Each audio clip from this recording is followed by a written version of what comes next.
Kami kembali di Kompas Siang, Saudara. Di Sumeneb, Jawa Timur, seorang guru mendatangi rumah anak didiknya satu persatu karena sebagian besar orang tuanya tidak memiliki gawai pintar untuk belajar dari rumah. Guru itu merasa tidak punya pilihan lain dan tetap melakukannya dengan mengutamakan protokol pencegahan COVID-19 seperti memakai masker dan menjaga jarak.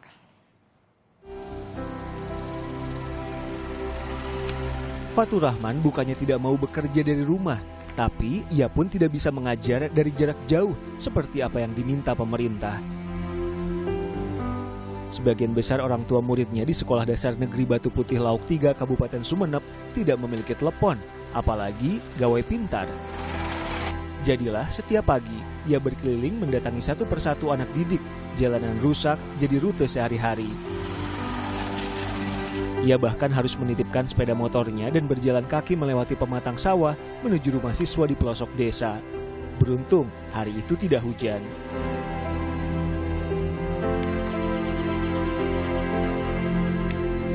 Tiba di rumah, ia numpang bersih-bersih. Tangan dan kaki dicucinya.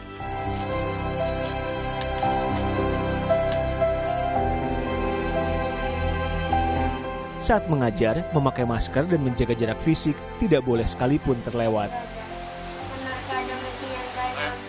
Dilematisnya seperti ini. Di satu sisi, pemerintah memberikan aturan bahwa kita harus kerja di rumah, jangan keluar. Tapi di sisi lain, bagi sekolah seperti saya, siswa-siswa saya yang tidak punya smartphone atau tidak punya laptop, itu kesulitan untuk memantau bagaimana belajar mereka di rumah. Sehingga bismillah, saya kemudian mendatangi siswa satu persatu. Bagi para siswa dan orang tua, Fatur Rahman atau Pak Afan adalah pahlawan. Sudah berapa minggu adik tidak sekolah ini? Tidak. Sebulan. Sudah 1 bulan ya. Terus sekarang bagaimana ini pelajaran? Awalnya saya bosan belajar di rumah, tapi Pak Afan datang ke rumah. Jadi saya tidak bosan lagi karena Pak Afan mengajari saya. Iya, tiap hari. Karena saya belum punya uang untuk membeli HP buat anak saya. Kepala sekolah mendukung apa yang Fatur Rahman lakukan meski belum meminta izin Dinas Pendidikan. Yang Fatur Rahman tahu, ia mesti melakukan sesuatu untuk membantu siswa-siswi yang kehilangan waktu belajar karena pandemi. Nurholis, Kompas TV, Sumeneb, Jawa Timur.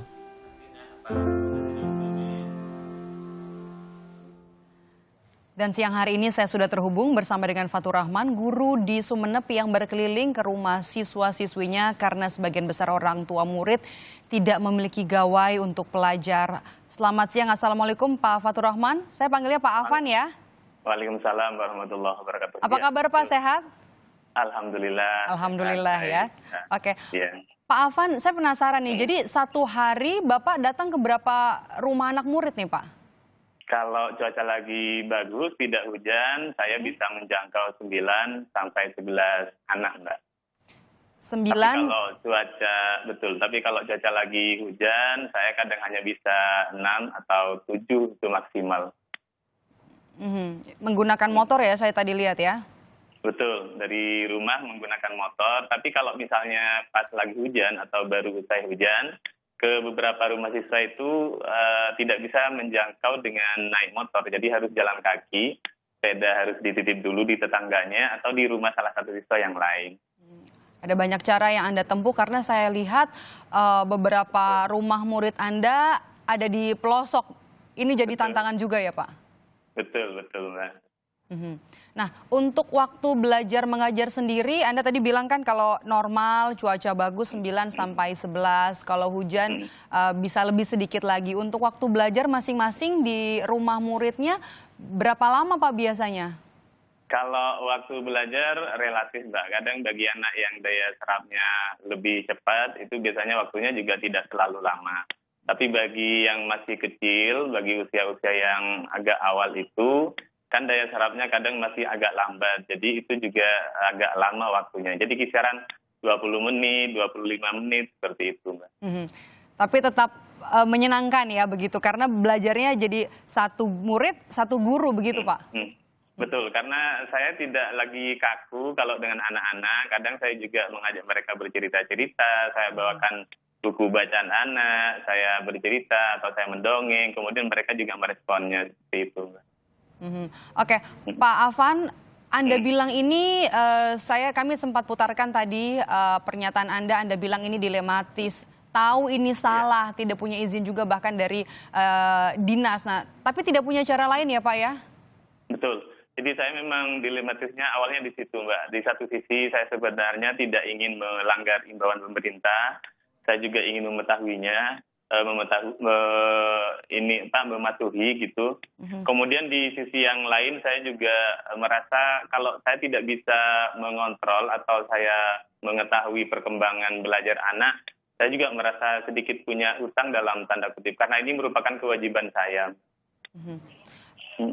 Beban ya sebagai tenaga pendidik ketika memang Anda tidak bisa mengetahui, tidak bisa memantau dari gawai dan juga tidak semua orang tua murid ini punya kemampuan yang sama untuk memiliki gawai. Nah, bagaimana Anda melakukannya? Saya melihat Anda ketika belajar bersama dengan murid pakai masker, kemudian juga menjaga jarak fisik begitu ya Pak ya?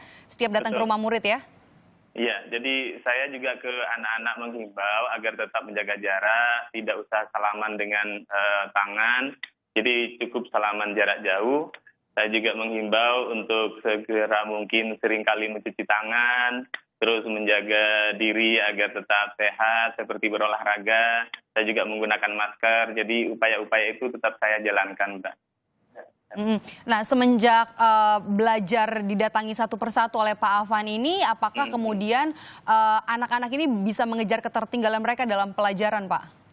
Enggak, gini, karena kebetulan setelah pembelajaran dialihkan dari sekolah ke rumah, maka tuntutan kurikulum itu tidak lagi menjadi satu-satunya yang wajib dituntaskan. Jadi pembelajaran sekarang lebih diarahkan pada bagaimana kecakapan hidup, terus kemudian bagaimana menanamkan pendidikan karakter. Itu juga yang saya lakukan terhadap anak-anak saya. Jadi tidak dipaksa dalam tanda kutip harus menuntaskan materi pembelajaran, tidak. Oke, berarti fokusnya bukan hanya materi pembelajaran ya Pak kepada anak-anak, karena Bapak juga tadi sempat cerita punya banyak waktu lebih justru untuk cerita dengan murid yang Bapak datangi begitu ya? Betul. Jadi saya bahkan juga bukan hanya anak murid, tapi juga orang tua merasa bahwa Anda sebagai pahlawan nih Pak, selama ada pandemi COVID, kemudian juga tidak bisa belajar seperti biasa di sekolah, kemudian juga ada halangan lagi, tidak punya gawai di rumah. Anda jadi pahlawan, dianggap sebagai pahlawan oleh murid Anda dan juga oleh orang tua dari murid Anda. Jadi kadang orang tua itu memang menyampaikan terima kasih karena kebetulan rata-rata orang tua di sekolah saya itu Mbak pekerjaannya ke ladang, ke sawah. Jadi mereka bertani. Dari pagi langsung keluar rumah, ada yang mengambil rumput, ada yang panen padi dan lain-lain. Sehingga anak-anaknya itu ditinggal di rumah gitu. Bahkan ada satu orang anak yang ketika saya datang itu sedang ngemong adiknya. Jadi belajar dengan saya sambil lalu jagain adiknya. Itu yang membuat saya juga merasa senang karena bisa ikut membantu untuk ngomong adiknya itu juga sambil belajar.